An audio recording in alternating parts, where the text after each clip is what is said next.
संगत जी, प्यार से कहना जी। बोलिए सतगुरु माता सुदीक्षा सविंदर हरदेव जी महाराज की। साध संगत, बड़ी कृपा है सतगुरु सच्चे पातशाह की, गरीब नवाज की। इस सुबह की बेला में सुंदर सुंदर वचन, सुंदर सुंदर गीत सुनने को मिले। सारी की सारी कृपा सतगुरु माता जी की है और साधसंगत दास को आशीर्वाद लेने का ये मौका मिला है। हमारे संयोजक महात्मा की कृपा है। साधसंगत हमारा बड़ा सौभाग्य है जो महात्मा हमें संयोजक के रूप में मिले हैं और परम सौभाग्य ये है कि अपना कीमती समय निकाल करके आज हमारे बीच में है। साधसंगत इनके सामने तो बोलना साधसंगत बड़ा अजीब लगता है। सूरज को रोशनी दिखाने के बराबर है साधसंगत। दास ने तो अरदास भी की कि आप ही आशीर्वाद दे दो, लेकिन साधसंगत महात्मा ने मना कर दिया। तो साधसंगत जो भी वचन है, जो भी साधसंगत दास को कुछ आता आप जी के चरणों से सीखा है। आप तो माध्यम हैं, जैसे माइक है साधसंगत, इसका काम है आवाज को बढ़ा करके आप तक पहुंचाना। और जब माइक अपनी आवाज बोलने लगता है, अपनी आवाज कौन सी होती है, इसकी पी पी पी पी करता है, जब कोई नहीं सुनता बोला बंद करो इसको जल्दी से। ऐसे ही साधसंगत दास ही एक माध्यम है। आप जी के जो वचन हैं, आपने जो सिखाया है, वही साधसंगत दास है आप जी के सामने रखेगा। कहीं अपनी भाषा बोलने लग जाए तो कोई सुनने वाला नहीं है।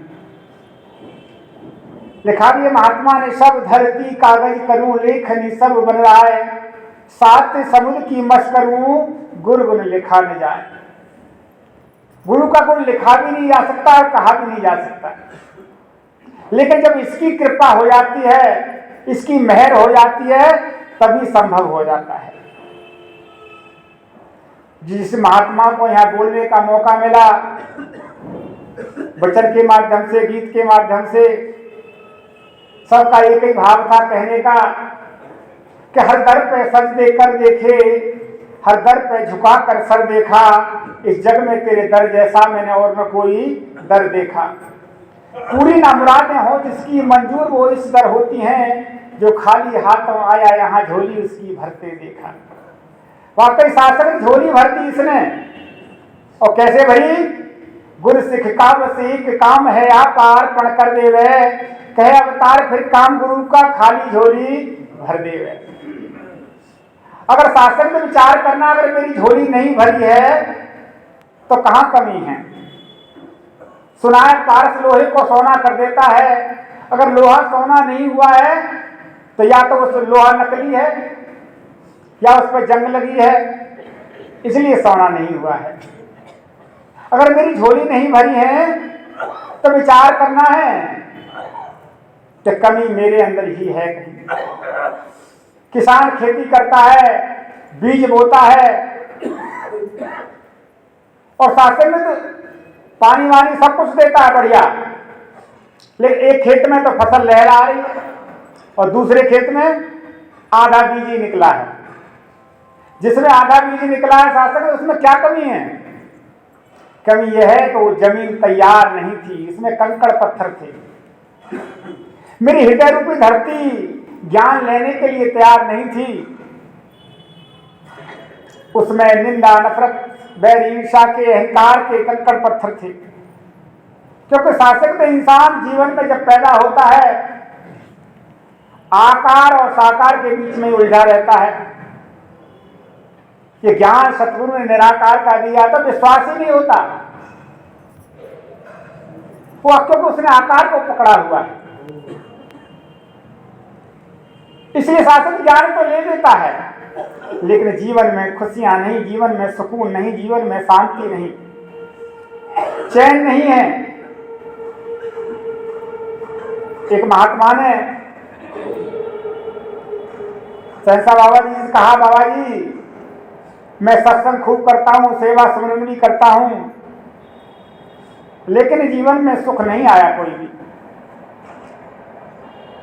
तो बाबा जी ने कहा, आमदनी अठन्नी खर्चा रुपया। वो महात्मा समझे नहीं माता कहने लगे बाबा जी ऐसी बात नहीं, दुकान है दासी खूब चलती है अच्छी। तो फिर बाबा जी ने वही शब्द कहा कि आमदनी अठन्नी खर्चा रुपया। बराबर में महात्मा बैठे थे, महात्मा ने बोला कि आप समझे नहीं बाबा जी क्या कहना चाहते हैं? बोले नहीं समझा।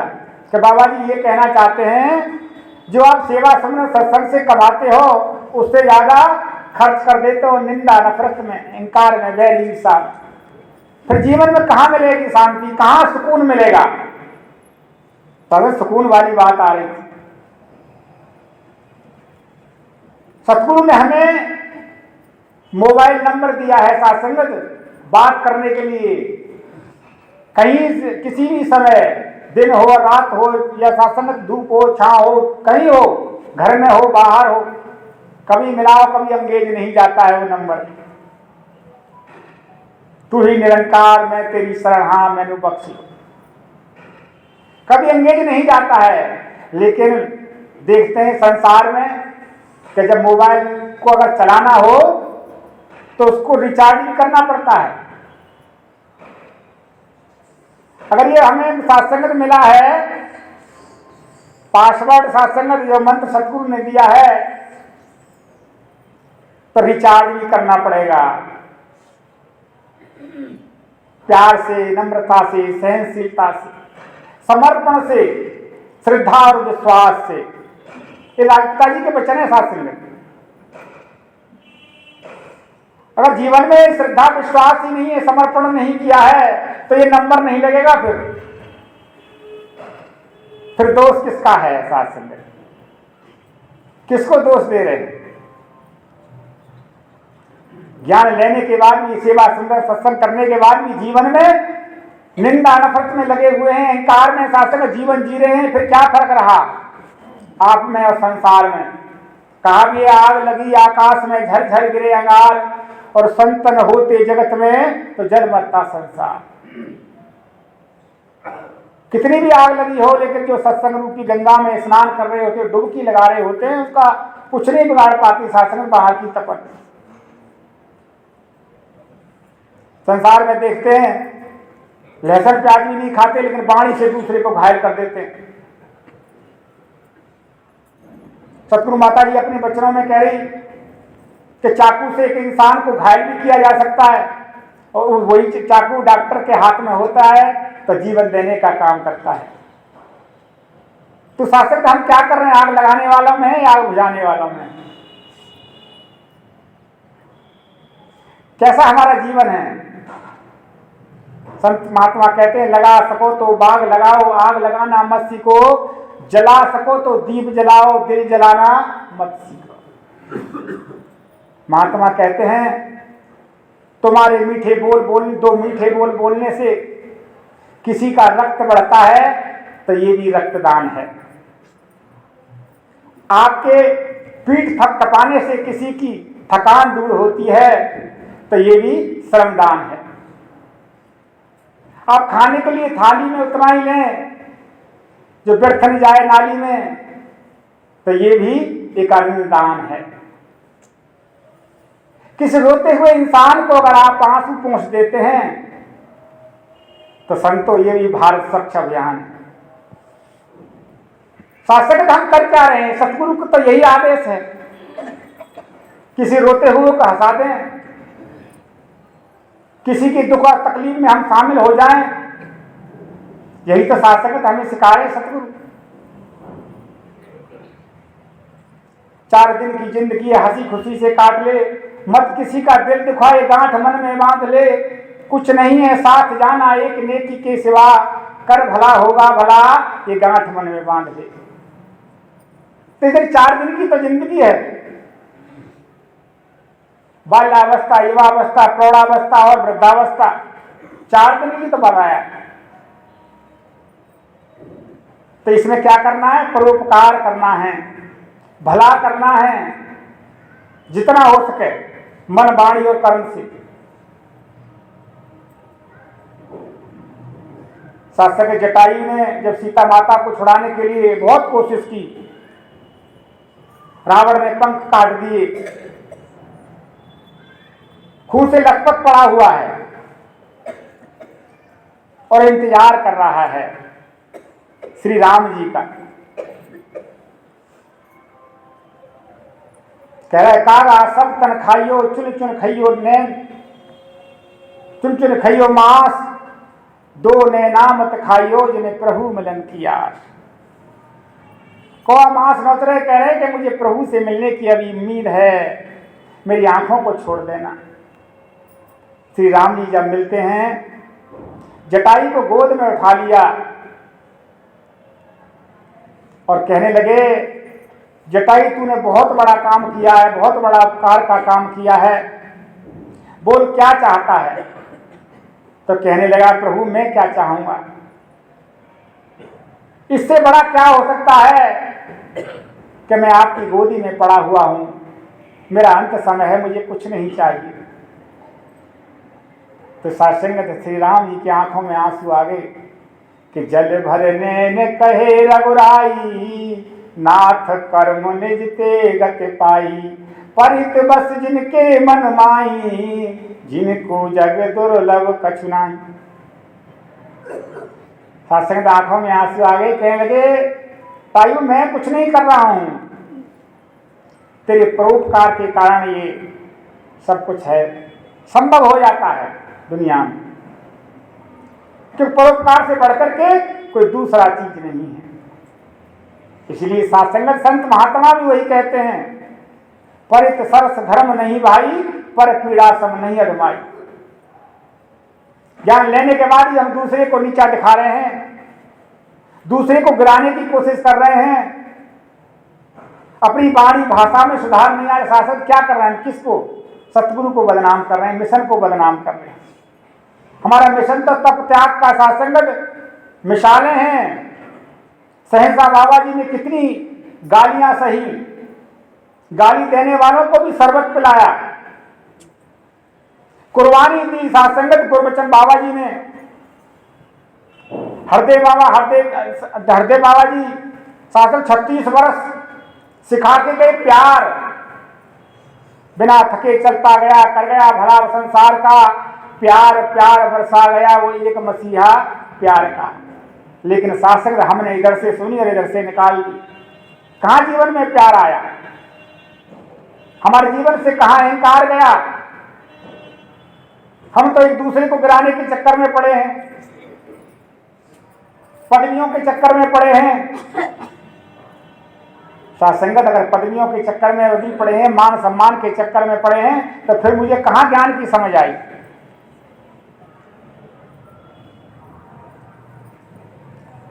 सासंगत एक बार आपने पहले भी सुना होगा, चूहों ने सभा की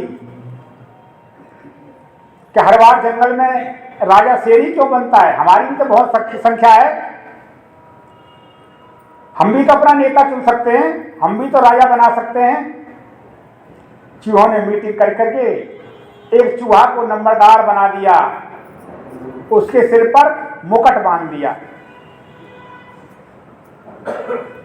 बड़ा खुश हुआ, नंबरदार बन गया, फूला नहीं समारा घूम रहा है अहंकार में।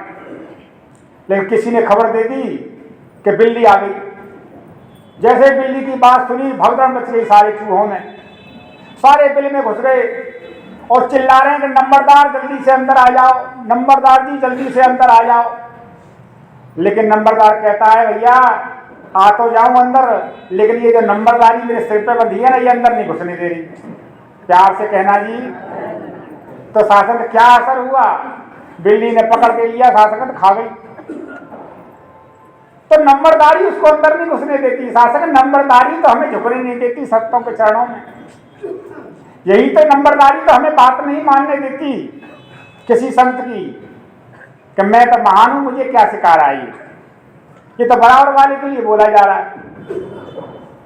सासंगत यही तो भ्रम में अटके हुए हैं। कोई तन का, कोई मन का, कोई धन का मान करे, जिस मालिक ने दिया है सब कुछ उसकी ना पहचान करे। शासन सहसा बाबा जी लिख रहे हैं ये बात।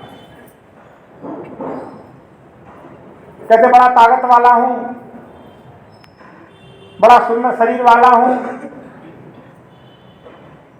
बड़ी बुद्धि वाला हूं, बहुत ही पैसे वाला हूं, सबको खरीद लूंगा चुटकियों में।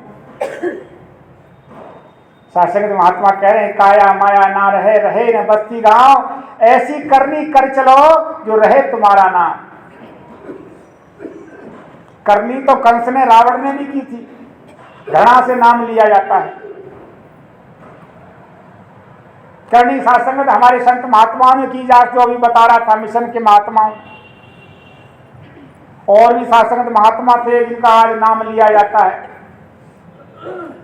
कबीरदास जी, रहीमदास जी, मीराबाई, बुल्ले शाह। सासंगत कितने महात्मा सासंगत नाम लेते लेते इंसान थक जाएगा। नाम लिया जाता है, उनका मिसालें दी जाती हैं। क्यों? कि अच्छे कर्म करके गए। लेकिन सासंगत हम क्या कर रहे हैं? हमें कितना सुधार हुआ, हमें कितना बदलाव हुआ है? समागम से हम क्या सीख करके आए? सहनशीलता शासन वहां देखने को मिलती है। कोई वहां पुलिस नहीं, कोई दबाव नहीं, फिर भी एक दूसरे को पहल देते हुए जाते हैं। ये होता है शासन में प्यार, ये होती है सहनशीलता। हम चौराहे पे खड़े हो जाएं, रेड बत्ती हो जाती है, सहनशीलता जवाब दे जाती है। जाम में फंसे हों, वहां सहनशीलता जवाब दे जाएगी। वहीं तक पता चलता है कितना सहनशीलता आपके अंदर है। तो सासंगत सतगुरु ने हमें सहनशीलता सिखाया है। हमें अहंकार में तो अहंकार भी पड़े हैं। महात्मा समझाते हैं कि शरीर से ताकतवर तो इंद्रियां हैं। जो इंद्रियां चाहती है शरीर वही करने लगता है। और इंद्रियों से ताकतवर मन है, और मन से भी ताकतवर ये बुद्धि है जो निर्णय लेती है, और बुद्धि से भी ताकतवर ये आत्मा है जिससे शरीर प्रकाशमान है, जिससे शरीर चलायमान है। ये आत्मा श्रेष्ठ बताई गई है। श्रीकृष्ण भगवान 10वें अध्याय में 20वें श्लोक में कहते हैं अहमात्मा गुणाके सर्वभूताशय स्थित अहमादिश्च मध्यम च भूता नामंत। मैं आत्म रूप से सब प्राणियों के हृदय में स्थित हूं। मैं सृष्टि से पहले भी था और मध्य में हूं, बाद में भी रहूंगा। तो शासनत इस आत्मा और परमात्मा में कोई भेद नहीं है। ईश्वर अंश जीव अविनाशी चेतन अमल सहज सुखराशि। कि परमात्मा का अंश है, अविनाशी है, चेतन है सतगुरु के द्वारा, और अमल करता है संतों की बताई बातों पर, और सहज सुखराशि, जिसको सहज अवस्था प्राप्त हो गई है। मिला है मुझको सतगुरु पूरा आना जाना खत्म हुआ, सहज अवस्था मिल गई मुझको, कष्ट उठाना खत्म हुआ। मेरी भाग दौड़ समाप्त हो गई है, मैं सुकून के साथ जीवन बिता रहा हूं। तो शासन सुख राशि है, नहीं तो इसके अपोजिट दुख राशि है, दुख उठा रहा है। और सत्संगत सतगुरु ने तो ऊंचा सूचा ज्ञान दिया, प्यार दिया, सहनशीलता नम्रता के गुण दिए। अब सत्संगत हमारे ऊपर है, हम कितना इस पर अमल कर पाते हैं, कितना इस पर चल पाते हैं। महात्मा ने लिखा ये मोहब्बत, ये प्यार, ये मोहब्बत अंधेरे में गुम न हो जाए, दिए उल्फत के घर घर जला दीजिए। मैं मांगू खुदा से भला आपका, आप मेरे भले की कामना कीजिए। सत्संगत यही अरदास, यही कामना सच्चे पातशाह दीनदयाल सारे सभी संतों के जीवन में सुख देना, और सेवा सिमरन सत्संग का दान देना, ताकि तेरे चरणों में लगे रहें। महात्मा ने लिखते भी हैं, बर भल बास नरक कर दाता, दुष्ट संग जन देव धाता। महात्मा उठते ही अरदास करते, सच्चे पातशाह दीनदयाल दुष्ट का साथ मत देना, चाहे नरक का वासी कर देना, क्योंकि हमारी बुद्धि को भी घुमा देगा वो। मुझे संतों का साथ देना, ताकि मुझे तेरी याद बनी रहे। और सत्संगत इन शब्दों के साथ दास क्षमा चाहता है, दास को भी आशीर्वाद देना, भाग भाग के सेवा सिमरन सत्संग करता रहे। प्यार से कहना।